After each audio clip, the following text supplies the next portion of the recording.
to BM. Sekali lagi masih kurang semangat. Shalom to BM. Ada sukacita di rumah Tuhan hari ini? Yang ada sukacita coba lambaikan tangannya di atas dong.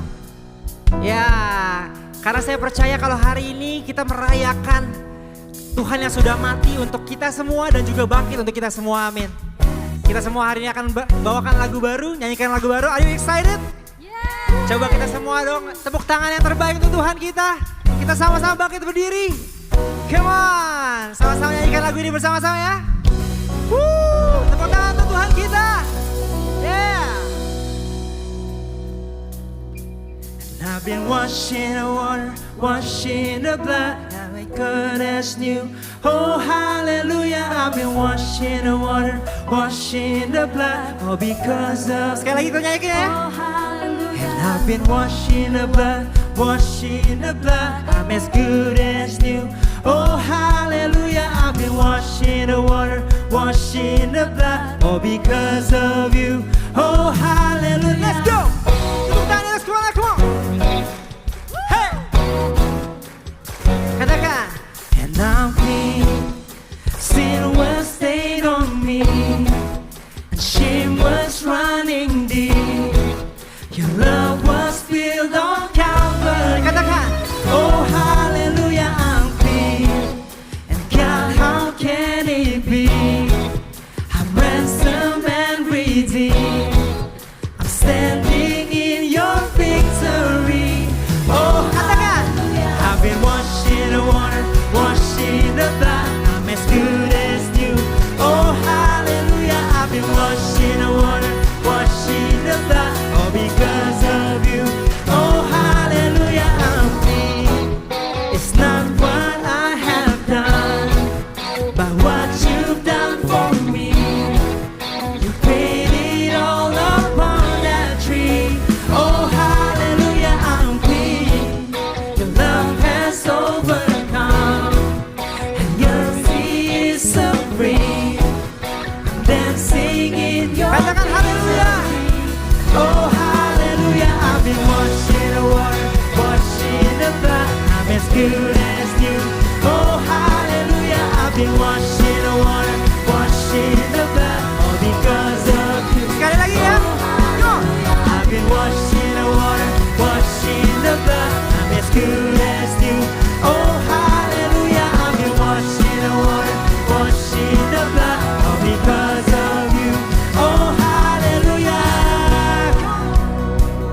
Cause you took away my shame, and you nailed it to the cross.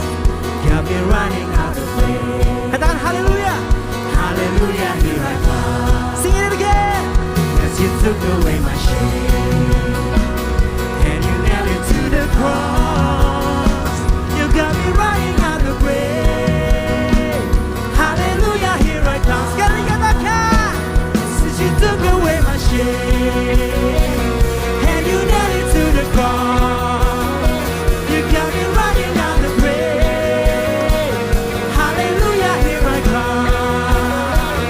Cause you took away my shame, and you nailed it to the cross. Yes, we believe Jesus. You got me running out of praise. Hallelujah, here I come. Hallelujah, here I come. Hallelujah, here I come. Hallelujah, here I come. Hallelujah. Hallelujah, here I come. Hallelujah, here I come. Hallelujah, here I come. And everybody jump, jump, jump. Hey, hey. Halle, halle, hallelujah. Everybody shout Jesus. Sing Jesus. Jesus. Jesus. Jesus. Everybody shout He's King. He's King. He's King. He's King. Katakan dengan tangan terangkat. I've been washing the water, washing the blood, I'm as good as new. Oh hallelujah, I've been washing the water, washing the blood, all because of you. Oh hallelujah. Beri tepuk tangan terbaik untuk Tuhan kita. Yeah. Masih siap memuji Tuhan? Amin. Katakan yeay. Kita percaya Tuhan terjadi bagi kita. Amin. Kita mau sorakan kemenangan kita. Mulai berikan tepuk tangan yang terbaik buat Tuhan kita. Come on. Clap, clap, clap.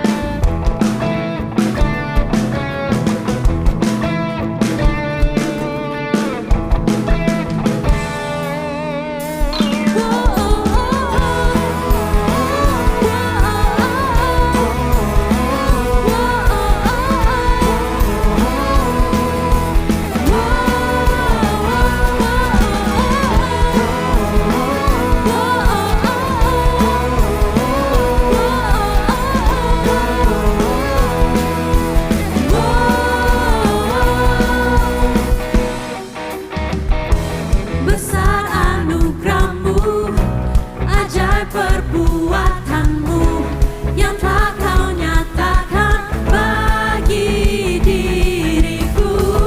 Ku kagum akanmu, akan kebaikanmu. Hidup baru kau beri, kau selalu baik, kau selalu barataku. Jadilah dia, hapus segala dosa dan masa laluku. Kini ku jadi lebih dari pemenang. Sekarang ku bersuka, sekarang ku bernyanyi. Ku berikan hidupku bagimu, bagi kemuliaanmu. Sorak kemenangan kau berikan bagiku. Hidupku akan sama lagi, ku jadi lebih dari pemenang. Let's sing besar anugerahmu Tuhan. 1, 2, 3, go. Besar anugerahmu, ajaib perbuatanmu yang telah kau nyatakan bagi diriku. Ku kagum akanmu, akan kebaikanmu Tuhan. Hidup baru kau beri, kau selalu barataku. Jadilah dia, hapus segala dosa dan masa laluku. Kini ku jadi lebih dari pemenang. Sekarang ku bersuka, sekarang ku bernyanyi. Ku berikan hidupku bagimu, bagi kemuliaanmu. Sorak kemenangan kau berikan bagiku. Hidupku takkan sama lagi, ku jadi lebih dari pemenang. 2 PM kita mau sorak kemenangan. Katakan Jesus sambil kepalkan tanganmu. Katakan Jesus. Sekali lagi anak-anak muda di tempat ini. Lebih semangat. Jesus. Woo. Kita lambaikan tangan bersama ya.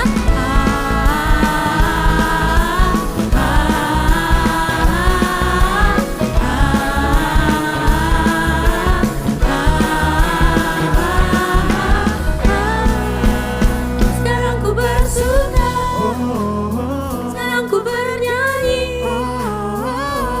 Ku berikan hidupku bagimu, bagi kemuliaanmu. Sorak kemenangan kau berikan bagiku.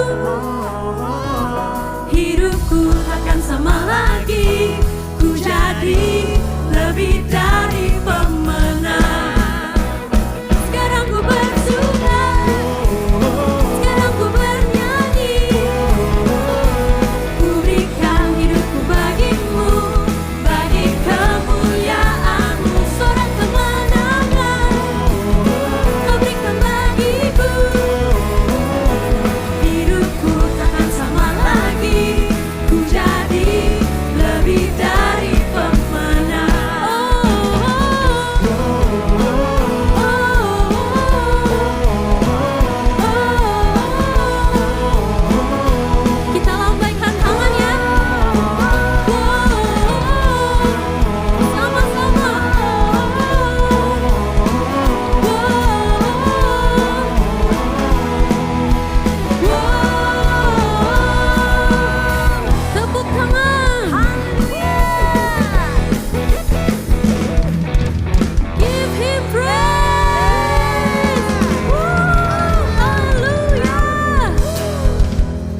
Shalom 2 PM. Waduh, semangat luar biasa. Silakan duduk teman-teman. Luar biasa sekali TMPW. Thank you so much. Izinkan saya ingin menyapa buat teman-teman yang pertama kali hadir. Apakah boleh saya lihat tangannya terangkat? Yang baru pertama kali hadir di 2 PM kami ingin menyambut. Oke, ada 1, 2 ya. Kami ingin menyambut ada teman-teman yang baru hadir di sini. Ada Natalia, ada Karenti dan Lilis, ada Putri dan keluarga, ada juga Kak Kris. Kita kasih kemuliaan buat Tuhan kita, boleh? Selamat datang teman-teman yang baru pertama kali hadir. 2 PM adalah ibadah dewasa muda, yang couples juga, yang baru menikah, bahkan yang sudah punya anak. Kita sama-sama di sini maju dalam Tuhan, saling menguatkan, dan tentunya kita sama-sama mau melayani Tuhan ya. Oke teman-teman, sebelum kita mendengarkan beberapa pengumuman, kita ingin memberikan yang terbaik dulu untuk Tuhan kita. Di depan sudah ada QR Code, teman-teman juga boleh scan QR di belakang kursi untuk memberikan persembahan, mengembalikan apa yang menjadi miliknya Tuhan ya. Selagi teman-teman bersiap, sebelum itu saya mau undang untuk pejamkan mata, kita mau berdoa dulu.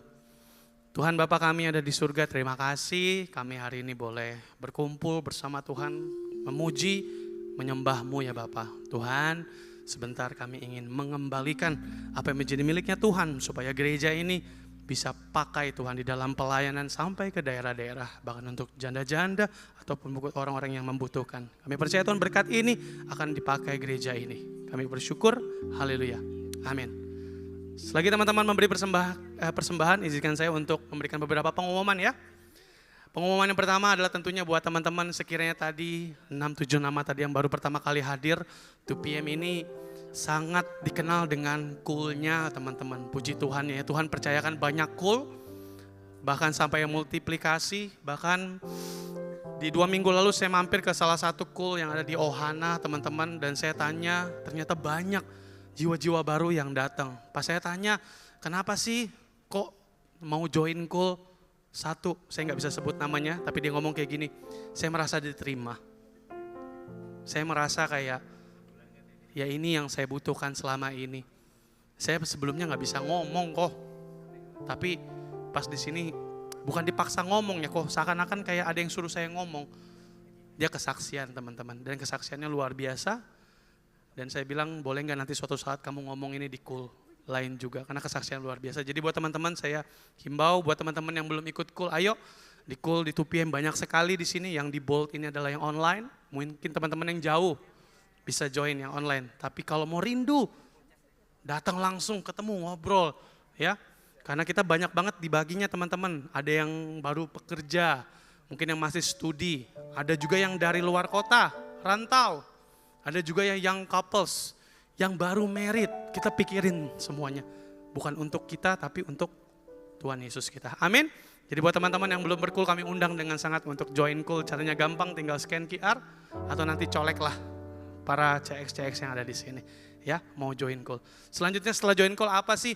Ini yang paling penting. Di tahun amanat agung ini kita yuk sama-sama melayani Tuhan. Karena di tahun-tahun ini rasa-rasanya Tuhan ngomong kenceng, nak layani aku yuk. Waktuku udah gak lama lagi, tuayan banyak, pengerja sedikit. Jadi ayo, yang mungkin lama udah gak dance, mungkin dulu sekolah minggu pas muda dia tamborin, let's go, ada dance. Yang bisa nyanyi, mungkin lama, mungkin worshipnya cuma di WC, kali ini ayo worship sama-sama. Ya, kami buka banyak sekali volunteers, dan misalnya bilang kok mau belajar, let's go di sini. Ya, tinggal scan QR, mari sama-sama kita melayani Tuhan. Dan setelah teman-teman jadi volunteers, tentunya kita juga mau encourage buat follow sosial media kita. Sosial media 2 PM banyak sekali jadi berkat teman-teman. Kita lihat bahwa konten-kontennya ada PW cover segala macam. Bayangkan setiap minggu, hampir setiap hari ada uploadan untuk mengencourage kita sama-sama. Ya, bukan mau banyak-banyakan followers, ngapain bisa beli kok. Tapi yang ini enggak, tapi kita mau jadi berkat. Jadi silakan follow. Kenapa bisa follow? Kenapa harus follow? Karena setiap hari Sabtu kita selalu buka prayer request dan juga praise report. Setiap minggu kita akan doakan sama-sama. Bayangkan di minggu ini ada yang masuk praise report. Ada salah satu dari teman kita yang kewalahan untuk ngumpulin bahan skripsi. Kita doakan bareng-bareng. Ya, butuh banyak partisipan untuk isi kuesionernya. Dan langsung dikasih Tuhan melebihi apa yang dia butuhkan. Jadi itu Kita pengen sama-sama praise report, gak cuma prayer request. Dan kalau teman-teman lihat sudah ada banyak sekali prayer request yang masuk. Inilah kenapa follow dan hari Sabtu kalau teman-teman ingin sekali didoakan. Kalau misalnya kok malu kok nama gue disebut, it's okay. We can pray for you dengan nama yang tidak disebut. Ya, jadi buat teman-teman bolehkah saya undang Bapak Ibu untuk bangkit berdiri dengan hormat. Kita mau arahkan tangan kita ke depan. Inilah dia prayer request yang masuk dari teman-teman seiman kita yang mungkin di dalam struggle, dalam masalah, dan kita mau berdoa. Mari kita angkat tangan. Tuhan Yesus, terima kasih untuk karya-Mu yang besar Tuhan, yang luar biasa di kayu salib. Tuhan, hari ini kami mau bersepakat Tuhan menumpang tangan untuk teman-teman yang sudah send message Tuhan di IG-nya 2PM. Prayer request yang masuk ini Tuhan, kami percaya sebelum kami doakan, Tuhan sudah dengar. Seperti Yesaya 41 ayat 10, Tuhan berkata Tuhan akan menyertai, Tuhan akan menolong dan kita tidak boleh takut dan gentar. Kami mau berdoa Tuhan untuk teman-teman kami supaya ada damai sejahtera, diberikan kekuatan dan iman untuk menjalani kehidupannya setiap hari. Kami tahu Tuhan bahwa kami tak luput Tuhan dari setiap masalah. Tapi kami bersyukur Tuhan kasih kami sejahtera di dunia yang gak mudah. Kami berdoa buat teman-teman juga yang lagi struggle untuk mendapatkan sponsorship untuk eventnya Tuhan. Kami berdoa, Kau pakai anak ini Tuhan, jadi garam dan terang. Menjadi anak Tuhan yang punya respon yang baik dan benar dalam pekerjaannya. Tuhan yang datangkan sponsorship, Tuhan yang berikan kekuatan. Sertai dia Tuhan untuk eventnya. Buat teman-teman juga yang lagi struggling Tuhan tentang pekerjaan. Di saat ekonomi lagi gak stabil seperti ini Tuhan. Di mana dunia mengajarkan tentang sesat, tapi Kau mengajarkan kami tentang taat. Kami mau berdoa buat teman-teman yang rindu untuk mendapatkan pekerjaan yang datangnya dari Tuhan. Kami berdoa Tuhan, Kau boleh temani, Kau boleh sertai, Kau yang bikin dia level up lagi Tuhan. Supaya dia bisa menjadi anak-anak Tuhan yang tangguh, bukan lagi yang tanggung. Kami berdoa juga Tuhan untuk teman kami yang pikirannya Tuhan sedang dalam keadaan takut dan khawatir. In the name of Jesus, we pray. Kami tolak setiap tipu muslihat si jahat.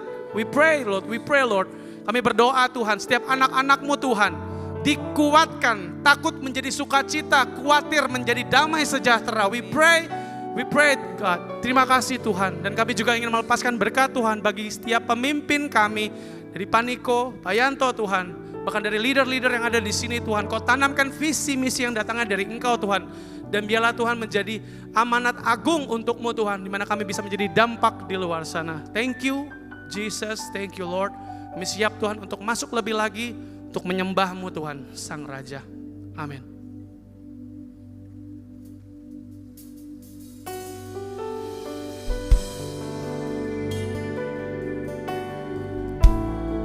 Semua karena kasih setia-Mu Tuhan Yesus. Semua karena anugerah-Mu Tuhan. Hari ini kami ada di tempat ini Tuhan Yesus. Kami bawa hidup kami. Kami mau berikan yang terbaik untuk Tuhan. Thank you Lord, thank you Jesus.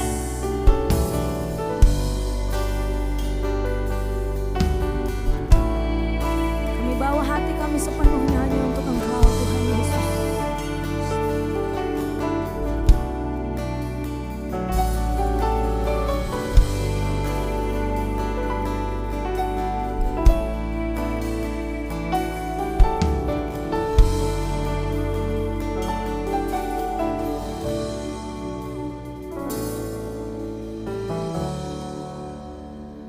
It was my cross you bore, so I could live in the freedom you died for.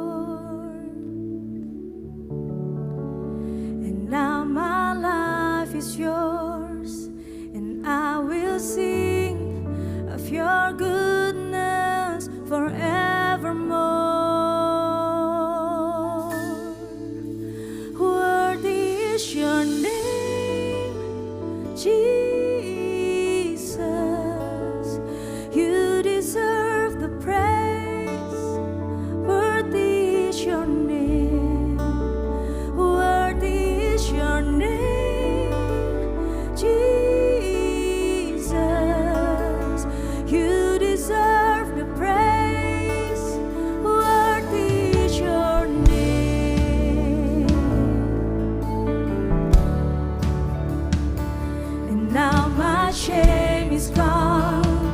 I stand amazed in your love undeniable.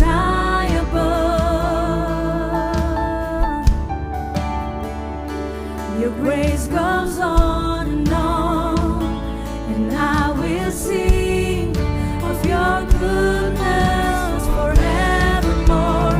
Worthy is your name, Jesus. You deserve the praise. Worthy is your name. Worthy is your name, Jesus. You deserve the praise. Worthy is your name. Worthy is your name, Jesus. You deserve the praise. Worthy is your name. Worthy is your name, Jesus. You deserve the praise. Worthy is your name.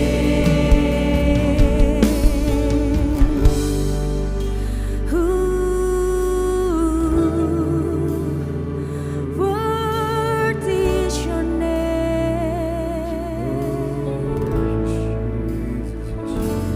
Be exalted now in the heavens as your glory fills this place. You alone deserve our praise. You're the name above all names. Be exalted now in the heavens as your glory fills this place. You alone deserve our praise. You're the name above all names. Be exalted now in the heavens as your glory fills this place. You alone deserve our praise. You're the name above all names. Be exalted now in the heavens as your glory fills this place. You alone deserve our praise. You're the name above all names. Be exalted now in the heavens as your glory fills this place. You alone deserve our praise. You're the name above all names. Be exalted now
cinta Engkau Yesus.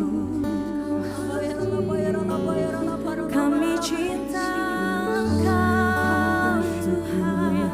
Kau hadir di tempat, Kau besar Tuhan, Kau terlalu besar. Kami butuh Kau Yesus, kami tak bisa hidup tanpamu. Terlalu kagum kami akan Kau, kami butuh Tuhan tangan-Mu memegang hidup kami. Inilah kekaguman-Mu Yesus.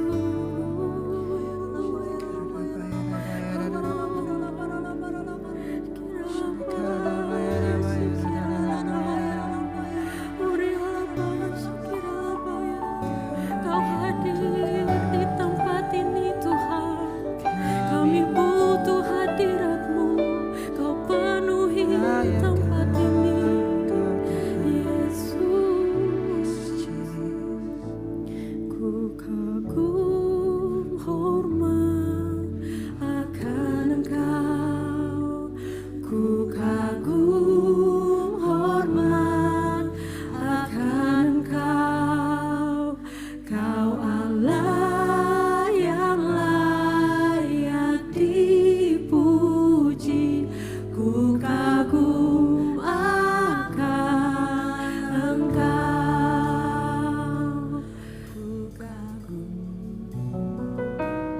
Ku kagum hormat akan Engkau. Inilah kekaguman kami Tuhan Yesus.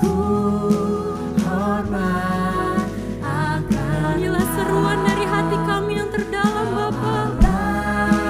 Yang layak dipuji, ku kagum akan Engkau.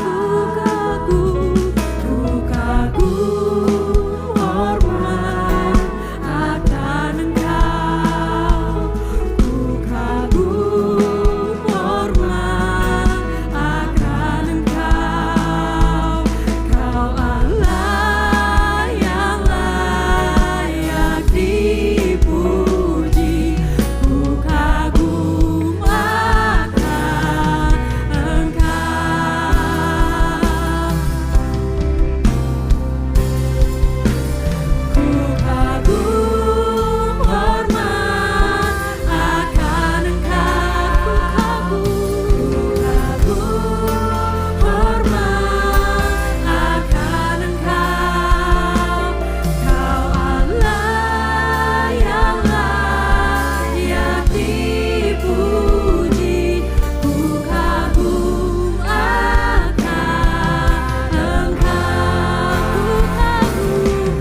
karena Dia layak untuk dipuji, Dia layak untuk disembah.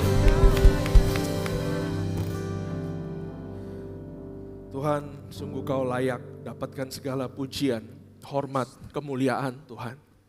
It's not because of what we did, bukan karena kita, tapi semua karena apa yang Kau kerjakan di kayu salib ya Tuhan. Oh, kami gak layak dapatkan apa yang kami dapatkan, tapi karena kasih karunia-Mu Tuhan, ada pertukaran posisi itu, di mana sekarang kami boleh dibenarkan, kami diterima, kami disucikan, kami dikuduskan. Itu semua karena perbuatan Engkau di kayu salib. Jemaat UPM boleh kasih tepuk tangan yang tulus di hadapan Dia.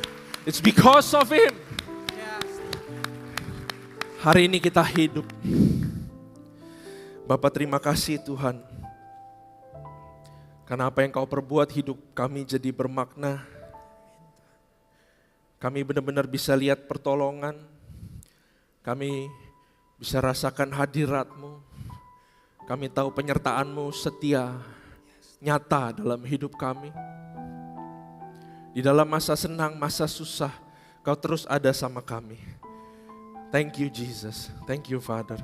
Berbicaralah sepuas-puasnya Tuhan. Hamba-Mu gak bisa, hamba-Mu gak mampu. Sampaikan apa yang Kamu mau sampaikan. Tutup bungkus diriku, urapi aku. Lindungi aku di balik salib-Mu. Berbicara kepada jemaat-Mu lewat aku Tuhan. Jemaat Tuhan, diberkatilah Engkau. Karena apa yang Tuhan mau sampaikan, aku percaya ini akan menjadi satu fondasi dasar kekristenan kita semua. Karena itu Tuhan, mengalirlah Roh Kudus bekerja luar biasa. Terima kasih Tuhan, terima kasih ya Bapa. Hanya di dalam nama Tuhan Yesus, haleluya. Amin. Sekali lagi kasih tepuk tangan buat Tuhan kita yang meriah. Silakan duduk. Shalom, selamat siang 2PM. Kurang semangat ya, sekali lagi ya, semangat ya. Shalom, selamat siang 2PM. Luar biasa, semoga semuanya baik-baik aja, jasmani, rohani, dan juga jiwani kita semua. Apa kabar semuanya? Hari ini saya akan bawakan satu tema yang dibilang mudah itu nggak mudah. Dibilang susah, betul susah. Karena itu kita doa sama-sama supaya kita bisa belajar sesuatu dari firman hari ini. Amin saudara. Hari ini judul khotbahnya itu adalah Law and Grace. Ya, hari ini judul khotbahnya adalah Law and Grace. Boleh ditampilkan aja, ini slide yang di tengah. Hari ini kita akan belajar mungkin merupakan satu fondasi kekristenan yang paling penting saudara. Ini merupakan satu fondasi saya pribadi yang paling penting waktu saya mengenal dan berjalan bersama Tuhan. Ya, nah saudara, ada satu timeline yang hari ini kita akan banyak belajar. Ya, kita akan banyak belajar bahas firman Tuhan. It's okay ya. Ya, nah ini ada satu timeline yang saya bikin supaya kita bisa mengerti saudara. Kita baru saja merayakan atau mengingat lagi bahwa Yesus sudah mati buat kita, betul? Kita semua klaim, kita semua tahu bahwa kuasa dosa sudah dikalahkan, betul ya? Kita semua teriak-teriak itu. Nah tapi kenapa kadang-kadang manusia itu masih bisa jatuh di dalam dosa, kita masih merasa tidak layak, kita masih merasa lemah terhadap godaan dan segala macam. Itu bukan karena perbuatan Tuhan tidak sempurna di kayu salib, tapi melainkan apa yang terjadi di kayu salib sebenarnya juga menandakan perubahan satu sistem. Dari sistem hukum menjadi sistem kasih karunia. Nah kalau kita lihat dari sebelah sini, ini adalah kejadian pertama dosa itu masuk. Because of one man disobedience, karena satu orang tidak taat, maka dosa masuk dan semua manusia dijadikan dalamnya ada nature dosa. Oke? Karena one man disobedient, we are made sinner. Jadi kita harus tahu bahwa kita berbuat dosa, kita sinner bukan karena kita berbuat dosa. Perhatikan. Tapi kita berbuat dosa karena ada nature dosa di dalam kita. Itu yang terjadi pertama. Nah, walaupun dosa itu sudah masuk dan hubungan sudah terpisah, tapi Tuhan selalu menjadi Tuhan yang mengejar umatnya. Amin. Ya, jadi selama dari pohon itu sampai keluaran itu Musa membawa bangsa Israel keluar, saya mungkin di sini sebut itu adalah periode sebelum hukum Taurat. Di situ Tuhan juga mengenalkan dirinya, tetap mau membangun hubungan dengan manusia, tapi dia pakai metode berjanji. Dia memberikan a promise covenant kepada Abraham, kepada Nuh, betul dia berjanji, kepada Henok, ya. Dan mereka percaya sama janjinya Tuhan, mereka percaya sama Tuhan, maka diperhitungkan kebenaran. Bukan karena perbuatan mereka, karena Tuhan murah hati, Tuhanlah yang menepati janji. Ngerti ya? That's before law. Nah kemudian Tuhan pakai Musa untuk membawa bangsa Israel keluar ke tanah perjanjian. Nah disitulah Tuhan mengenalkan standarnya dia yang namanya hukum Taurat. Ya, habis itu nanti kita akan masuk lebih dalam ke hukum Taurat. Jadi jangan takut kita bakal belajar kayak orang Farisi, tenang aja.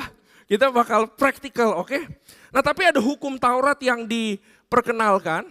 Nah kemudian yang kita rayakan Paskah, the glorious exchange, yang itu tema bulanan kita itu terjadi di sini, di kayu salib. Dinamakan justification. Satu momen, bukan periode. Satu kejadian aja di mana Yesus bilang it is finished, betul? Lalu terjadi pertukaran ilahi di mana Yesus ambil posisi kita dapat posisi Yesus. Kalau kita dapat posisi Yesus, artinya kita dapat perkenanan dia, kita dapat apa yang harusnya dia miliki, kita dapat hubungan yang dia miliki sama Allah Bapa, semua pindah ke kita. That's justification. Nah, gereja kita percaya setelah justification nanti yang terakhir itu adalah glorification. Itu penggenapan, itu masa kemuliaan di mana nggak ada lagi kesedihan, di mana nggak ada lagi pergumulan, tidak ada lagi temptation. Kita mempunyai tubuh yang baru, itu namanya glorification. Nah, tapi masa antara justification dengan glorification itu adalah sanctification. Disitulah terjadi perubahan sistem. Kita harus perhatikan. Jadi di sini ada sebenarnya terjadi perubahan sistem atau cara hidup di mana sebelumnya hidup di bawah hukum Taurat, sekarang hidup di bawah kasih karunia. Nangkep sampai sini? Oke? Nah, kita akan lihat kenapa sih manusia itu masih bisa jatuh di dalam dosa? Kenapa sih saya masih bisa merasa tidak layak? Permasalahannya bukan karena justification-nya.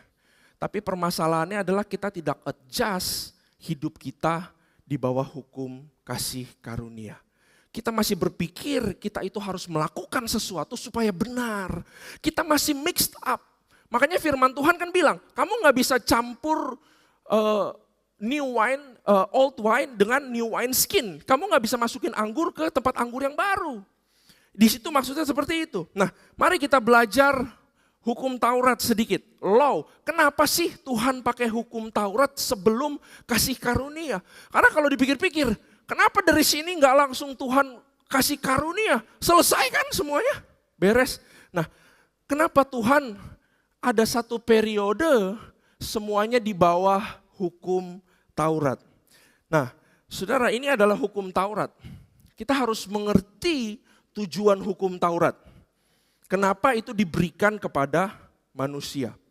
Hukum Taurat diberikan lewat Musa. Saudara tahu ya? Kalau kita ngomong hukum Taurat itu bukan cuma 10 Commandments. Perhatikan. Tapi hukum Taurat yang kita sebut law, saya akan banyak pakai kata law, itu bukan cuma 10 perintah Allah. Tapi hukum Taurat mencakup seluruh perintah yang diberikan Musa. Ada perintah tentang mengatur kehidupan, moral, ibadah, tata cara korban, makanan, hari raya, yang mana yang boleh, yang mana yang tahir, yang mana yang najis, relasi sosial semua diatur. Dan kurang lebih ada 610 hukum. Perhatikan. Jadi kalau kita ngomong hukum Taurat bukan cuma 10 commandments tapi keseluruhan. Jadi hukum Taurat itu adalah sebuah sistem kehidupan yang menggambarkan standar Tuhan yang sangat tinggi. Ya. Nah, Yakobus 2 bilang begini. Perhatikan, sebab barang siapa menuruti seluruh hukum itu tetapi mengabaikan satu bagian daripadanya, perhatikan. Ia bersalah terhadap Seluruhnya. Kita harus ngerti bahwa hukum itu, cara hidup hukum itu adalah dia seperti cermin. Kalau ada satu titik pecah, biasa dia akan retak-retak semua, benar gak? Kalau cermin kayak begitu. Jadi hukum Taurat itu seperti taat. Kalau mau taat, harus taat semuanya. Sampai 600 itu. Gak bisa cuma pilih 10, gak bisa cuma pilih 15. Taat satu atau enggak sama sekali. Itu adalah sifat daripada hukum Taurat yang saya sebut dengan break one, break all. All or nothing standard. Ya. Nah jadi hukum Taurat ini adalah standar Tuhan yang sangat sempurna. Dia bukan cuma lumayan bagus, tapi dia menggambarkan standar Tuhan yang sangat tinggi yang diberikan kepada manusia. Nah, hukum Taurat itu cara hidupnya adalah kalau kamu berbuat baik, kamu dapat baik. Kalau kamu berbuat jahat, kamu dihukum. Itu ada di Ulangan 28. Ada 2 kolom berkat, ada kolom berkat sama kolom kutuk kalau saudara tahu. Ya, berkat bagi yang taat atau kutuk bagi yang tidak taat. Itu adalah karakter daripada law atau hukum. Kemudian 1 Korintus 15 berkata demikian. Sengat maut ialah dosa dan kuasa dosa ialah hukum Taurat. Nah, lu bingung ya. Kuasa dosa adalah hukum Taurat. Jadi gini, bahasa Inggrisnya itu dibilang bahwa law atau hukum Taurat becomes the strength of sin. Artinya begini, kenapa Tuhan kasih perintah yang begitu susah? Karena Tuhan tahu manusia masih hidup dalam kedagingan. Begitu dikasih satu perintah, perintah itu seolah-olah standar itu bertabrakan dengan kedagingan. Bam! Makanya kadang-kadang kalau ada waktu kecil, ingat gak? Ada tulisan, gak boleh dipegang. Betul, kita mau pegang kan. Kenapa ini? Gak boleh diambil. Kenapa emang diambil? Anak saya si Rainer begitu tuh. Gak usah diajarin the nature of the flesh kayak gitu. Tiba-tiba anak saya yang si Rainer kecil, dia tiba-tiba jalan aja ke kipas angin. Tangannya mau masukin ke dalam kipas angin. Gitu. Gak bisa ngomong ke dia, jangan, gak bisa. Kalau dia ngomong jangan, langsung masuk kali. Caranya adalah gimana? Begitu tangannya begini, kita langsung harus lari, ambil dia. Gitu. Jadi artinya apa? Begitu hukum diberikan sama Tuhan, kedagingan kita seperti berontak. Kita justru mau melakukan yang sebaliknya. Makanya Roma 7 ayat 19 berkata begini, kata si Paulus. Sebab bukan apa yang aku kehendaki yaitu yang baik yang aku perbuat, melainkan apa yang tidak aku kehendaki yaitu yang jahat yang aku perbuat. Karena ada hukum, ada standar itu, kita berusaha untuk menaatinya karena kita mau suci di hadapan Tuhan, karena kita mau benar di hadapan Tuhan, tapi manusia gak pernah bisa mentaati semuanya, benar gak? Jadi kira-kira teman-teman udah nangkep belum? Kenapa Tuhan kasih yang susah? Supaya manusia sadar bahwa dengan pekerjaan tanganmu, kamu gak bisa benar. Itu adalah tujuannya hukum, itu adalah tujuannya hukum Taurat. Roma 3 ayat 20, Roma 3 ayat 20 berkata demikian. Sebab tidak ada seorang pun yang dapat dibenarkan di hadapan Allah oleh karena melakukan hukum Taurat. Artinya apa? Hukum Taurat cuman mengatur yang di luar. Dia gak bisa mengubahkan yang di dalam. Makanya Yesus selalu bilang, orang Farisi, kamu tidak, esensi keadilan itu gak ada di dalam kamu. Kamu cuma kelihatan dari luar. Karena orang-orang Farisi mereka benar-benar, saya bisa, saya bisa mentaati. Saya pakai kekuatan saya untuk mentaati. Tapi kita harus sadar bahwa hukum Taurat tidak bisa mengubahkan hati kita. Dia cuma bisa mengatur yang di luar. Karena itu agama tidak bisa mengubahkan yang di dalam. Dia cuma mengatur yang di luar. Lanjutin ya, Roma 3:20. Oleh karena melakukan hukum Taurat, karena justru oleh hukum Taurat orang mengenal dosa. So, sampai sini. Hukum Taurat diberikan adalah seperti kaca. Bahwa manusia tidak akan pernah bisa benar di hadapan Tuhan. Hukum Taurat diberikan kepada manusia hanya untuk memojokkan manusia. untuk membuat dia sadar bahwa dengan perbuatan dia tidak bisa benar. Dia tidak bisa bareng sama Tuhan lagi. Dia tidak bisa jadi satu lagi sama Tuhan. Tapi hanya dengan ketaatan satu orang, yaitu yang namanya kasih karunia, yaitu Yesus, maka kita bisa dibenarkan. That's why kalau kita merasa guilt, kita merasa bersalah, kita merasa capek karena kita harus, oh iya kalau saya mau diberkati saya harus ke gereja. Kalau saya mau diberkati saya harus doa. Itu akan bikin kita capek rohani. Kita akan merasa kita kurang terus. Aku harus terus lebih baik, aku harus terus lebih baik. Sehingga ini bikin kita terpojok. Sehingga kita sadar bahwa mau saya pakai kehebatan apapun saya nggak bisa taat sama Tuhan. Karena itu saya butuh penyelamat yang baru. Yaitu Yesus Kristus yang mati dan membuat kebenaran dia pindah ke dalam kita. Sampai sini paham? Ya, that's law. Itu adalah hukum Taurat. Nah, kontrasnya dengan hukum kasih karunia itu seperti apa? Nah, ada satu cerita yang saya mau bawa di sini, cerita tentang perempuan yang berzina, Saudara. Kita akan lihat satu kontras yang sangat luar biasa di sini. Yohanes 8 ayat kedua. Pagi-pagi benar, perhatikan. Ini udah satu kunci di sini. Pagi-pagi benar, ia yaitu Yesus lagi berada di bait Allah. Dan seluruh rakyat datang kepadanya. Ia duduk dan mengajar mereka. Kapan? Pagi-pagi? Benar, kira-kira jam berapa ya? Jam 6? Jam 7? Pokoknya pagi-pagi benar. Maka ahli-ahli Taurat dan orang-orang Farisi membawa kepadanya seorang perempuan yang kedapatan berbuat zina. Orang tahu ya berbuat zina mah malam-malam ya. Tapi dia bisa sengaja seperti seolah-olah pagi-pagi udah ada itu perempuan tuh di bait Allah. Ayat 4, mereka menempatkan perempuan itu di tengah-tengah lalu berkata kepada Yesus, Rabi, perempuan ini apa? Tertangkap basah ketika. Oh berarti orang Farisinya nonton dong dia ngapain. Betul loh, betul. Bisa ngegapin in the middle of the act. Artinya dia tidak mencegah itu terjadi, betul? Dia ngeliatin itu dan bagaimana dia tahu perempuan ini mau berbuat zina, kemungkinan orang-orang Farisi ini yang nge-set up everything. Karena mereka mau mencobai Yesus. Rabi, perempuan ini tertangkap basah ketika ia sedang berbuat zina. Ayat 5, perhatikan. Musa, dia langsung ngomong apa? Musa. Kalau setiap kali orang Farisi ngomong Musa, artinya dia sedang uphold the law. The performance-based righteousness, itu law. Musa dalam hukum Taurat, dia ngomong kan ya, Musa dalam hukum Taurat memerintahkan kita untuk melempari perempuan-perempuan yang demikian. Apakah pendapatmu tentang hal itu? Yesus tidak bisa meniadakan hukum Taurat.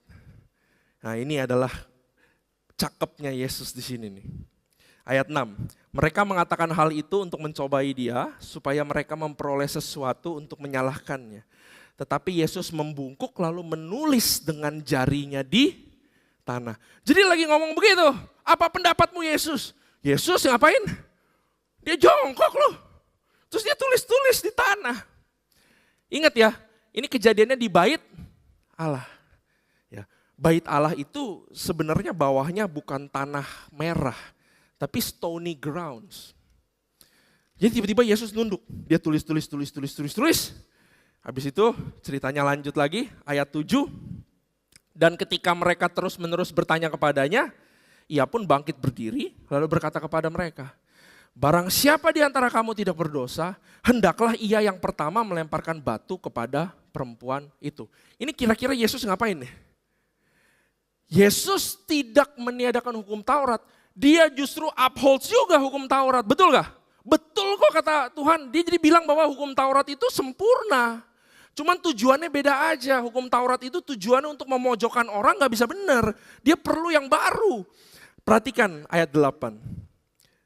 Lalu ia membungkuk pula dan menulis di Berapa kali dia membungkuk? 2 kali. Kita baca dulu ya sampai habis ya. Tetapi setelah mereka mendengar perkataan itu, pergilah mereka seorang demi seorang mulai dari yang tertua. Kenapa ya dari yang tertua ya? Yang paling tua yang dosa paling banyak. Betul gak? Just kidding. Akhirnya tinggallah Yesus seorang diri dengan perempuan itu yang tetap di tempatnya. Ayat 10, lalu Yesus bangkit berdiri dan berkata kepadanya, hai perempuan, di mana mereka?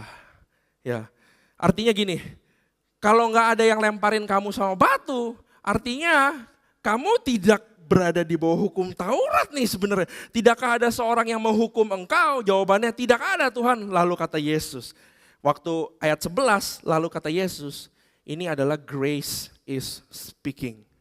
Aku pun tidak menghukum engkau, pergilah dan jangan berbuat dosa lagi mulai dari sekarang.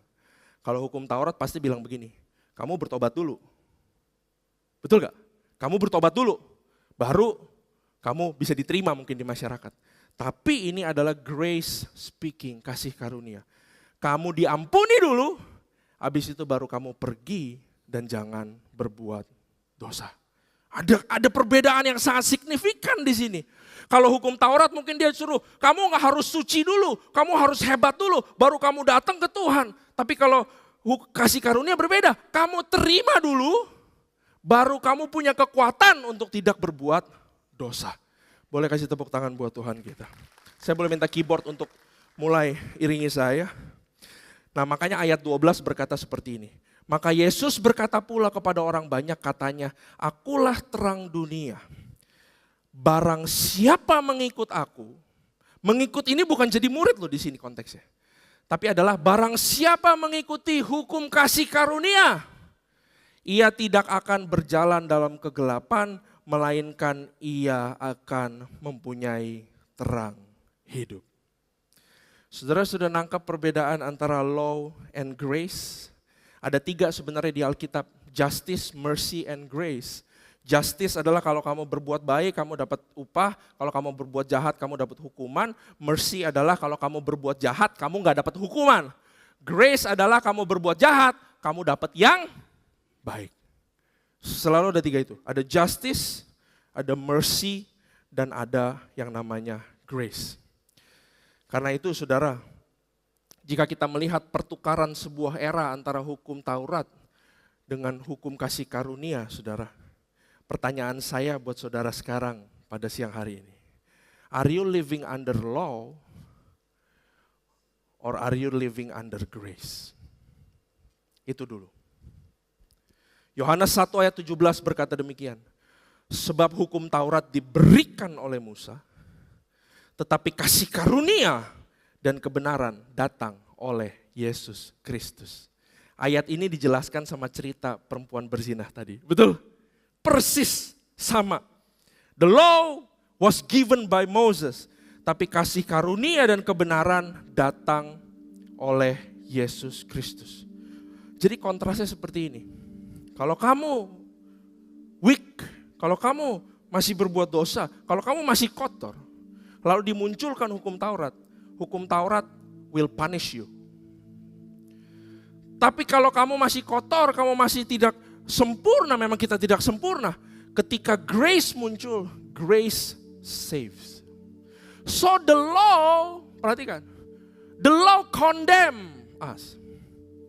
But grace save the worst of us. Hukum Taurat demand, kamu mau jadi pelayan Tuhan? Nah, baca Alkitab udah belum? Suci dulu, ini dulu, itu dulu. Dan kadang-kadang sistem itu masih ada dalam kehidupan kita loh. Misalkan besok mau pelayanan, terus hari ini jatuh dalam dosa, gimana?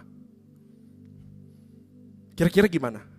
Kalau kita nggak tahan, kita bilang, besok saya bolos pelayanan dulu. Karena saya hari ini baru jatuh dalam dosa. Saya benerin dulu. Nanti kalau saya udah benerin, 2 hari, 3 hari saya lakukan yang bener, perasaannya udah mulai hilang, bener ya? Hari keempat, hari kelima, hari keenam, ya udah minggu depan saya pelayanan. Artinya law itu demands. Tapi kalau grace itu supply. begitu kita berbuat dosa, begitu kita jatuh, sebenarnya grace itu supply forgiveness. Kamu itu tetap benar di hadapan Tuhan kok. Perbuatanmu masih salah, tapi itu tidak menggantikan posisi kamu yang sudah tidak bercacat di hadapan Tuhan. Itulah perbedaan law and grace. Di dalam law kita selalu berasa harus lakukan sesuatu untuk dapat sesuatu. Di dalam grace, it is finished. Kita sudah diberkati. Kita sudah orang-orang terang karena saya sudah menjadi anak-anak terang, makanya saya berbuat terang. Kalau di dalam law, saya berbuat terang supaya saya jadi anak-anak terang. Perhatikan perbedaannya. That's law and grace. Itu adalah sistem yang kita harus ubah di dalam mindset kita. Saya boleh minta ilustrasi, Renaldi boleh maju ke sini sama Bang Pen. Di kayu salib sebenarnya terjadi pertukaran, saudara. Ada posisi yang bertukar. Sini aja sini. Aldi sini, Bang Pen situ. Oke. Jangan tegang-tegang ya. Setiap kali bangsa Israel, saya bangsa Israel, saya orang Israel. Ini adalah imam besar. Ya, imam besar dia di Bait Allah. Oke. Ini adalah domba. Ya, enggak apa-apa ya. Tapi enggak usah kayak domba kok, it's okay ya. Setiap kali saya berbuat dosa, saya harus cari domba yang tidak bercacat. Nah, ini dia dombanya. Ya. Jadi saya harus yakin dulu nih, dia nggak ada cacat gitu ya, nggak ada jerawat, semuanya oke. Pokoknya perfect, dia harus perfect. You perfect? Nah, kalau saya berbuat dosa, saya harus bawa yang tidak bercacat. Saya bawa domba, saya pergi ke Bait Allah. Dosanya di mana? Dosanya di saya. Ya, saya bawa begini. Pak, tolong cek ini perfect gak? Dicek yang teliti ya Pak ya. Karena kalau ceknya salah ya nanti salahnya imam nih. Dia cek. Aman? Aman ya. Nah, setelah dia aman dicek dia perfect. Apa yang saya lakukan? Saya tumpang tangan. Sorry ya, saya begini. Waktu saya lakukan ini, dosa saya masuk ke dia. Set. Tadi dia udah dicek dia perfect, bener gak? Dia blameless. Waktu saya begini, kesalahan saya masuk ke dia. Dia punya kebenaran karena dia blameless, pindah ke saya. Itu terjadi pertukaran saat itu. Dan setelah itu, imam harus potong dia. Enggak ya, bercanda. Udah, thank you ya, thank you. Nah, apa yang kita belajar dari ilustrasi barusan? Sebenarnya, ya, terjadi pertukaran posisi, perhatikan. Jadi waktu tadi si Aldi sudah digorok, udah dibakar, dosa saya pindah ke dia, sudah dihanguskan seperti dapat hukuman, Allah sudah dipuaskan, saya dapat blamelessnya dia, lalu saya dapat posisi yang baru, yes, saya sekarang sudah benar di hadapan Tuhan. Itulah yang terjadi di kayu salib. Namun manusia tidak perlu lagi terus-terusan bawa domba. Karena Alkitab berkata once and for all. The Lamb of God menggantikan kita semua dan bertukar posisi dengan kita. That's why saya tulis we have been made righteous. We are in the right standing with God. Saudara harus tahu, kamu punya standing yang benar di hadapan Tuhan. Apa yang membuat kamu gak bisa diberkati Tuhan? Gak ada. Kamu sudah diterima Tuhan. Kamu punya aksesnya Tuhan. Cuman kita ditipu doang sama iblis. Iblis bilang, oh kamu mau dapat kerjaan. Kamu ke gereja dulu. Kamu mau dapat kerjaan. Kamu pelayanan dulu. Kamu mau ini, kamu itu dulu. Iblis yang berusaha untuk balikan kita ke dalam mindset itu. Makanya 2 Korintus 5:21 bilang dia yang tidak mengenal dosa telah dibuatnya menjadi dosa karena kita, supaya dalam dia kita dibenarkan oleh Allah. Roma 5 ayat 19. Jadi sama seperti oleh ketidaktaatan satu orang, si Adam, semua orang telah menjadi orang berdosa, demikian pula oleh ketaatan satu orang, semua orang menjadi orang benar. Boleh saya lihat lambaikan tangan orang-orang benar di hadapan Tuhan? Kasih tepuk tangan buat Tuhan kita. So the question masih, are you living under law or under grace? Are you working for your blessing or are you already blessed? Itu bedanya. Kamu berusaha mati-matian supaya menang. Entah kamu sedang berjuang di marketplace sedang berjuang di mana, atau kamu sudah menang, baru kamu berjuang. It makes different. Kalau kamu punya posisi yang benar, it's different. Kalau kita merasa jatuh di dalam dosa, kita merasa nggak layak. Kalau kita masih punya mindset hukum Taurat, kita akan berlutut dulu, kita akan playing guilt, betul? Tunggu 1 hari, 2 hari, 3 hari, baru ini. Tapi kalau sistem di dalam grace, waktu kita jatuh, kita harus ingetin who we are in Christ. Kalau kita sudah dibenarkan di kayu salib, masa karena kita berdosa, kita jadi pendosa lagi? Apakah Yesus harus mati untuk kedua kali? Betul? Alkitab tertulis, Jesus died once and for all. Kita hidup di mana? Ini yang kita harus berubah cara pikirnya. Tuhan, aku butuh blessing nih. Karena itu aku datang gereja deh, aku doa deh, aku puasa deh, aku komsel deh. No, gak ada perbuatan baik yang bisa menyogok Tuhan. Let me tell you, you are already blessed. You are loved. That's why kamu ke gereja bukan untuk menebus sesuatu. Kamu gereja untuk jadi blessing. Because you are already blessed. Itu sangat berbeda, saudara. Jangan berdoa begini, makanya saya suka greget. Sama kayak Pastor Billy Lantang yang ngomong. Layakkan aku Tuhan. Kamu sudah layak. Tapi kan kemarin baru jatuh dalam dosa. It's okay. Your position tidak pernah berubah. Perbuatanmu yang harus kamu align. Betul? Jadi gini, saya itu udah jadi anak terang. Makanya saya berbuat terang. Bukan saya berbuat terang untuk saya jadi anak terang. Itu berbeda banget. Karena saya tahu identitas saya benar, maka saya sekarang tahu saya berbuat apa-apa dimanapun harus benar. Itu membuat suatu perbedaan yang sangat besar sekali. Makanya jangan play in the devil's playground. Yang namanya guilt, yang namanya ini dan itu dan segala macam. Kamu itu sudah dilayakkan. Katakan amin. That's why kalau kita punya right position, perhatikan, this is very important. Kalau kamu sudah tahu kamu berdiri di posisi yang benar, God is not against you. Disitulah kamu punya kekuatan untuk berjuang melawan kedaginganmu. Betul? Kalau sebelumnya ngapain? Gue berbuat baik, gue gak pernah bisa benar kok. Tapi sekarang karena kamu tahu kamu sudah ada di posisi yang menang, kamu sudah ada di posisi yang benar. Makanya sekarang saatnya kita punya power to do no sin. Makanya Yesus bilang, kamu sudah diampuni perempuan itu. Now go and sin no more. There is a power. Makanya firman Tuhan bilang, ini poin saya yang kedua. Sin have no dominion over you. Saya harus kasih tahu, sebab kamu tidak akan dikuasai lagi oleh dosa. Karena kamu tidak berada di bawah hukum Taurat, tetapi di bawah kasih karunia. Saudara tahu bagaimana cerita saya berhenti merokok? Dulu saya ngerokok, saudara, bertahun-tahun lamanya. Cara saya berhenti ngerokok waktu itu, it's very pretty much seperti ini. Jadi satu hari waktu itu saya di Jerman, saudara. Kalau saudara tahu di sini ada pembicara kadang-kadang datang namanya Fernando Conan. Dia dulu roommate saya di sana. Waktu itu saya lagi ngerokok di apartemen, beneran di dapur saya lagi ngerokok, lagi duduk asik ngerokok. Tiba-tiba si Conan masuk ke dalam dapur.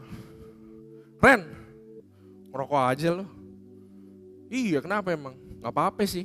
Lalu dia bilang begini sama saya, kita bikin youth gereja yuk. Gue ketuanya, lu wakilnya. Saya lagi ngerokok. Lu yang bener aja suruh gue jadi wakil. Iya. Gue ketuanya, lu wakilnya. Gue masih begini, masih ngerokok. Gak apa-apa ya, tinggal berhenti kan. Gak tahu kenapa saat itu ada burning desire in my heart. Aku mau ambil that position.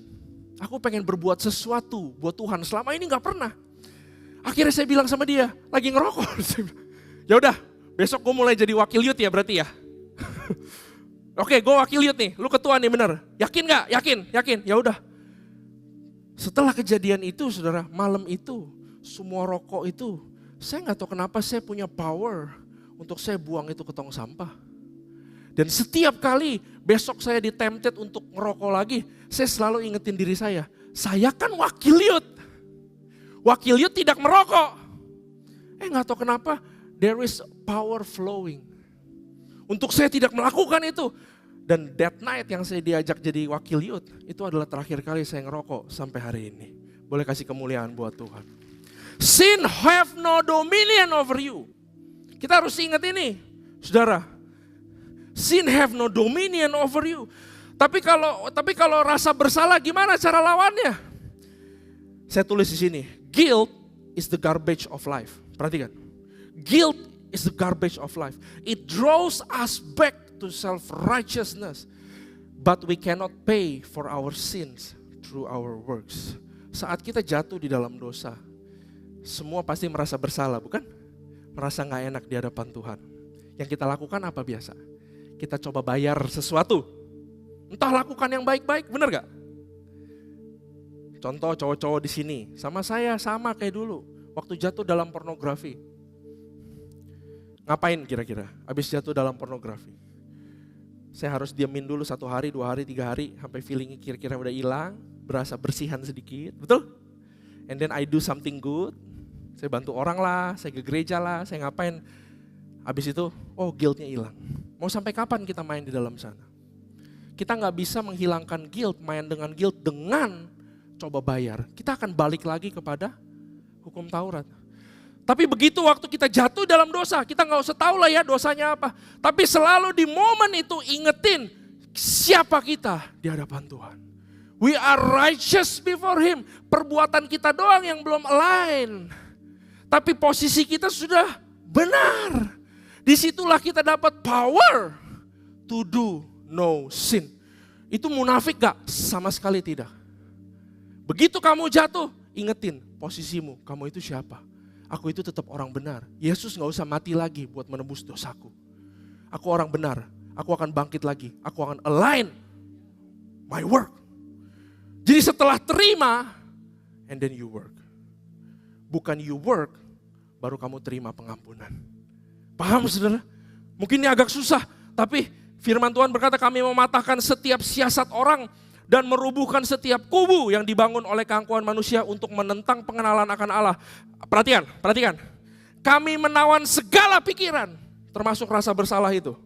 Dan menaklukkannya kepada Kristus. Begitu saya merasa tidak layak, lihat Kristus, dia sudah mati buat kita. We have the right standing before God. Itu yang akan membangkitkan kita punya kekuatan untuk melawan perbuatan dosa. Kasih tepuk tangan buat Tuhan kita.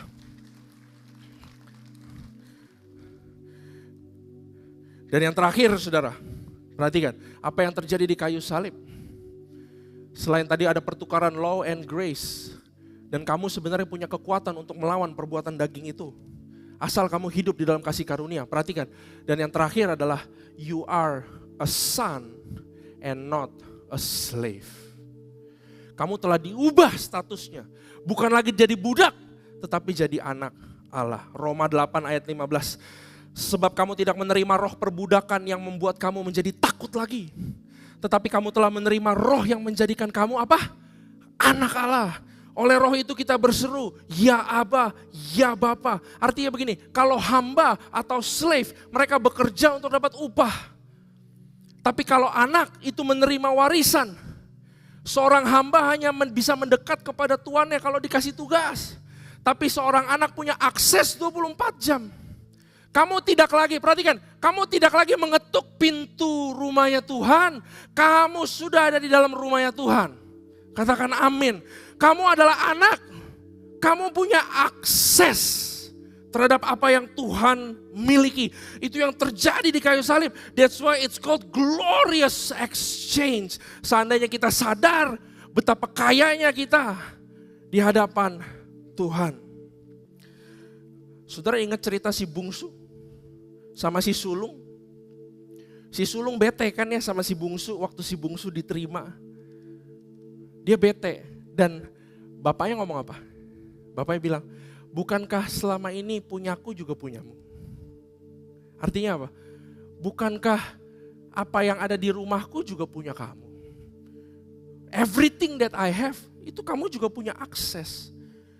Jadi anak itu artinya punya akses. Saya mau kasih tahu, kamu itu punya akses. Saya kasih contoh begini ya. Dulu waktu saya kecil, kalau saya, mungkin saudara juga bisa relate with this. Waktu kecil kalau saya buka kulkas, misalkan ada susu lah, Coca-Cola lah, coklat lah, Yakult lah apa. Kita nanya mami gak boleh minum apa enggak? Enggak. Kita ambil aja, bener gak? Pokoknya yang di dalam kulkas, ya emang dibeliin papa mama. Tapi semuanya punya kita, bener gak? Kita ambil nih, Yakult sampai habis. Kalau dulu papa saya, waktu lihat Yakult habis, dia cuma ngomong sama mama. Dia bilang, lain kali kalau beli Yakult, beli banyakan. Si Randy suka, betul? Supply-nya gak pernah habis, bener gak? Mama saya jago masak, sampai sekarang saya masih makan masakan mama, saya suka banget. Setiap kali saya dulu waktu kecil, malam atau siang, selalu ada makanan di rumah, betul? Coba deh, kalau saudara mengalami yang sama saya juga, lu pikirin gak? Besok ada makanan apa enggak di meja? Kita gak pikirin kan? Pasti ada makanan. Nah sekarang saya udah jadi orang tua, juga begitu. Saya beli susu nih buat si Rena, susu fresh milk gitu, taruh di lemari es. Kadang-kadang saya suka minum. Tapi setiap kali saya minum, saya selalu pegang dulu. Ini masih cukup banyak gak? Bener gak? Kalau ini masih cukup ajak, ya gak apa-apa saya minum. Tapi kalau ini tinggal 1 kali minum, habis. Kira-kira orang tua minum gak? Gak bakal minum. Artinya apa? Allah Bapa selalu supply-nya penuh buat kita. Dan kita punya akses itu, kita gak boleh lupa. We are a son and not a slave. Kasih tepuk tangan buat Tuhan kita. Kamu punya akses itu, saudara. That's why kita gak usah terpesona sama apa yang ada dalam kulkas. Betul? Jangan terpesona sama yang ada di kulkas. Kalau kita anak, kita harusnya terpesona sama orang tuanya. Betul gak? That's why sekarang kalau misalkan masa susah ya, katanya susah, betul? Dapat kerja susah, ini susah, itu susah, ini susah, itu susah. Kita tahu satu hal, kalau kita adalah anak, walaupun pipanya sedang mengecil, berkatnya sedang mengecil, kita tapi tahu bahwa supply tidak pernah tutup. Karena Bapa selalu menyediakan sesuatu buat anaknya. Kita gak bakal pusing tuh. Walau sekarang kita kehilangan income, kita gak bakal pusing. Kita akan paham kalau pekerjaan itu cuma pipanya, tapi sumbernya gak pernah tutup. Kita harus ingat itu, karena kita adalah anak. Makanya waktu 10 orang kusta datang kepada Yesus, kalau saudara ingat ceritanya, disuruh pergi kan, pergi ke imam sana, kata Yesus. Waktu 10-nya pergi, di tengah jalan mereka sembuh. 9 hilang, 1 balik. 9 artinya udah kesenangan, yeay sembuh, dapat hadiah, sembuh. Yang 1 balik, dia gak tertarik sama hadiah, dia terpesona sama Yesus. Dia balik ke Yesus, lalu Yesus bilang, 9-nya mana?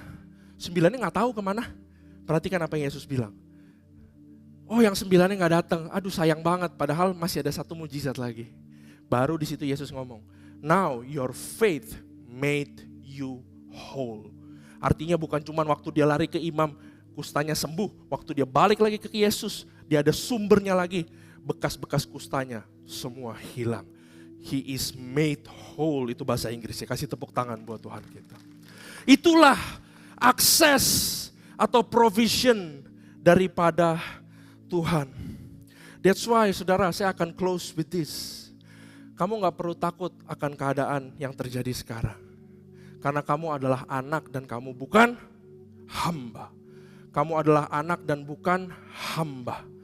Dulu waktu saya masih tinggal di Kelapa Gading, ya anak saya si Reina, saya punya anjing kan, Corgi. Sudah tahu lah, Corgi itu anjing kepala batu nomor 1. Disuruh gak mau, cuman Corgi saya tuh nurut sama saya. Jadi yang bisa bilang, kalau Mariska bilang si Corgi suruh sit, mesti 3 kali baru dia duduk. Kalau sama saya, baru begini, dia langsung sit. Nah karena saya suka perintahin anjing saya, sit, roll, puter, apa semua segala macam. Si Reina dulu 2 tahun ngelihat saya. Nah satu kali saya lagi di atas, saya dengar dari atas. Si Reina lagi teriak-teriak di depan si Cookie, si anjing. Cookie, sit. Tapi dia ngomong kedua kali lagi. Cookie, sit. Artinya dia gak sit, bener gak? Cookie, sit, sit, sit. Saya yang dengar dari atas, kira-kira apa yang saya lakukan waktu itu? Saya lihat dari atas. Saya bilang begini sama Cookie, Cookie sit. Wah dia gak mau sit nih. Saya turun ke bawah. Saya berdiri di samping anak saya di sini, anjing saya di depan sini. Anak saya ngomong sit, saya begini. Sit gak dia? Sit. Itulah artinya Bapa di sorga gak pernah tinggal diam, karena kita semua adalah anak. Kasih tepuk tangan buat dia. Terakhir, saya mau saudara bawa pulang ini. 2 Korintus 12 ayat 9. And he said to me, my grace is sufficient for you, for my strength is made perfect in weakness. Artinya apa saudara? Setiap kali kita lemah, grace abounds. Kalau kita masih hidup di bawah hukum Taurat, setiap kali kita lemah, kita jatuh, kita gak kuat untuk berperang, kita gak kuat untuk berusaha, the law will say, dia akan menghukum kita, betul? Dia akan menginjak kita. Kita akan semakin jelek, kita akan semakin jelek. Tapi begitu kita lemah di hadapan Tuhan, saya gak bisa Tuhan hadapin ini. Apa yang terjadi? Grace abounds. Artinya apa? In my weakness, His strength is made perfect. Prakteknya kayak gini, kalau anak kita sakit, it's okay to say, anakku sakit Tuhan. Karena di bawah kasih karunia dia gak suka kita hebat. Oh anak saya sakit tapi saya akan bawa ke dokter apa segala macam. Ya upahmu di situ. Tapi waktu anak saya sakit, saya bisa bilang Tuhan anak saya sakit. Tapi saya tahu your grace abounds. Dia udah ada di posisi sembuh. That's why saya bawa dia ke dokter. Karena dia sudah sembuh. That's living under grace. Kasih tepuk tangan buat Tuhan kita. My strength, it's okay untuk merasa lemah. Lihat gambar apa yang terakhir? Gambar perahu siapa ini yang bikin? Nuh, betul? Nuh yang bikin perahu ini. Keadaannya sama waktu itu. Tuhan bilang umat manusia semua berdosa. Kata Tuhan, saya enek banget sama semua. Amarah saya harus turun. Semua manusia harus mati. Kena air bah dan segala macam. Betul? Tapi ada satu perahu Tuhan suruh Nuh bikin. Dan di dalam bahtera itu, sebenarnya bahtera itu speaks about Jesus. Bahtera Nuh adalah the shadow of Jesus. Yang dimana setiap orang berada di dalam perahu tersebut can feel safe and rest in Him. Caranya bagaimana? Walaupun kita bergejolak, betul? Wah lagi air bah, lagi ombak ini, itu semua segala macam. But rest assured, selama kamu tinggal di dalam kasih karunia, selama kamu tinggal di dalam Jesus, walaupun di luar sedang goyang-goyang segala macam, saya percaya Nuh dan keluarganya di dalam perahu tetap bisa tidur, tetap bisa makan, dan tetap bisa having family time. Our struggles is not to win. Our struggles yang harus saudara usahakan adalah to find rest in Jesus. Di luar sana sedang berkecamuk, biarin. Aku aman di hadapan Tuhan. Aku sudah diterima. I am blessed. I am highly favored. Katakan itu. You have the right standing. You are a blessed person in front of God. You are victorious. And then you go untuk kamu fight for your family, fight for your career. Tapi ketahuilah bahwa kamu sudah mendapatkan pertukaran itu. Kamu benar, kamu victorious, you are forgiven, you are highly blessed, you are highly favored in front of Him now and forever. Kasih tepuk tangan buat Tuhan kita. Mari kita bangkit berdiri saudara. Saya harap kita semua mengerti kehebatan apa yang Tuhan lakukan di kayu salib, betul? That's why mau kita nyanyikan satu ref ini yang worthy ya. Refnya aja, tapi boleh gak dari dalam hati kita? Pejamkan matamu sebelum nyanyi. Let me say something to you. You are forgiven. You are blessed. You are healed. You have the provision. You have access. You have victory. You are highly favored. You are greatly blessed in front of God. He is not angry. He is beside you. He is not against you. Itulah pertukaran yang Dia berikan buat saudara dan saya. Bukankah Dia worthy for our worship? Bukankah Dia worthy for our praise? Kalau kamu sedang mengalami masalah, katakan kepada dirimu, kamu sudah menang. And then you fight. Kalau kamu sedang sakit, kamu bilang, aku udah sembuh. And then you do the journey for your medical journey. Tapi katakan kamu udah sembuh. Saat kamu sekarang kekurangan, kamu katakan, I am rich. Karena aku sudah punya apa yang Tuhan punya. And then you fight for your life. You fight for your family that's living under grace. Let's worship Him. Let's worship Him. Arada batakaya arada pas. What is your name? Jesus, you deserve the praise. What is your name? What is your name? Jesus, you deserve the praise. What is your name? What is your name? Jesus. Angkat tangan kita sudah. Let's praise Him. Jangan terburu-buru. Let's praise Him. Let's worship Him for what He did. What is your name? Jesus, you deserve the praise. What is your name? What is your name? Jesus, you deserve the praise. What is your name? What is your name? Jesus, Come on. you deserve the praise. What is your name?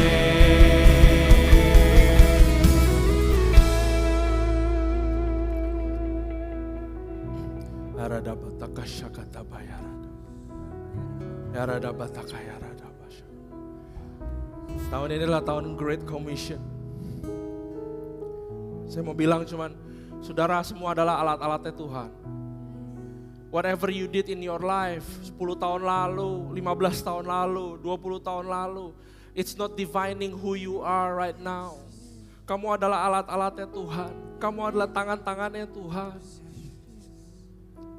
Kamu diterima di hadapan Tuhan. Mari kita sama-sama satu gereja 2 PM. Kita gak jatuh di dalam permainan rasa bersalah atau apapun itu. You can have a new life. Kamu bisa menjadi tangan-tangannya Tuhan. Kita keluar, kita jangkau jiwa, kita berkati orang, kita berkati kiri kanan, kita berkati keluarga kita jadi terang dimanapun kita berada. It's because Dia telah kasih kita kebenarannya. Bukan karena kita itu layak. But because of one man obedience, we are made righteous. Katakan amin saudara. You are victorious. You are righteous. You are forgiven. Kamu adalah alat-alatnya Tuhan. Dan Tuhan mau berpartnership sama kita. Amin saudara. Ibadah kita telah selesai. So why don't we receive His blessings? Mari kita angkat tangan kita. Oh God, thank you for the standing. I know I am righteous. I have the right position. I have the right standing before you. That's why there is now no condemnation. Nggak ada rasa bersalah. There is no condemnation. Kita angkat tangan kita. And we receive the blessing from God. Terimalah berkat daripada Allah Bapa. This is a true blessing from God. Dan kamu layak untuk dapatnya. Kasih karunia daripada Allah Bapa. Cinta kasih daripada Yesus Kristus. Dan penyertaan Roh Kudus yang akan menuntun kakimu, akan menuntun tanganmu melakukan pekerjaan-pekerjaan yang luar biasa. Diberkatilah keluargamu. Receive the blessing for your family. Diberkatilah kesehatanmu for your generations. Diberkatilah pekerjaan tanganmu. Victory is already in your hand. Diberkatilah segala sesuatu yang kau kerjakan. Bukan karena kekuatan kita, but because Tuhan telah menyelesaikan semuanya. Dalam nama Yesus. Haleluya. Amin. Kasih tepuk tangan buat dia. Happy Sunday. God bless you. Jesus.